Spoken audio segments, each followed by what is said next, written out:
નમસ્કાર, ટીવી30ના ડિજિટલ પ્લેટફોર્મમાં આપનું સ્વાગત છે।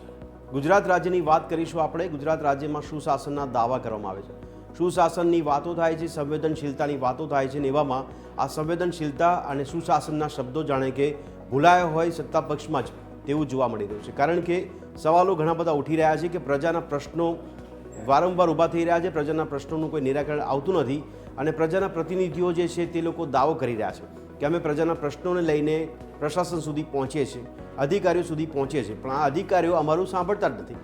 પ્રતિનિધિઓ એવું કહી રહ્યા છે, ધારાસભ્યો અને મંત્રીઓ એવું કહી રહ્યા છે કે અધિકારીઓ પોતાની મનમાની કરી રહ્યા છે, પોતાનું મનસ્વી વલણ દાખવી રહ્યા છે અને અમે હવે આનાથી કંટાળ્યા છે। કારણ કે એક યુદ્ધ લડવા જેવી સ્થિતિ સરકારી અધિકારી પાસેથી કામ કઢાવવું હોય તો જાણે કે યુદ્ધ લડતા હોય તેવી સ્થિતિમાં અમે મુકાઈ જઈએ છીએ અને આવી ફરિયાદને રજૂઆત કરતો એક પત્ર વડોદરાના 5 ધારાસભ્યો ભેગા થઈને પત્ર ગુજરાતના મુખ્યમંત્રીને લખ્યો છે।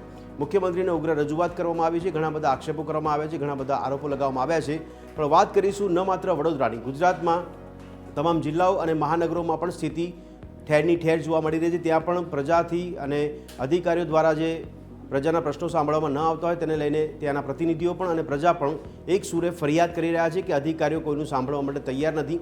જો પ્રજા કામ કઢાવવા માટે જાય તો અધિકારીઓ તેમને પણ મચક નથી આપતા અને ધારાસભ્ય અને મંત્રીઓને જો કહેવામાં આવે તો તે લોકો પણ જ્યારે માધ્યમ બને તો કોઈ પ્રકારનું નિરાકરણ નથી આવતું ને ત્યાં પરિસ્થિતિ ઠેરની ઠેર જોવા મળી રહી છે।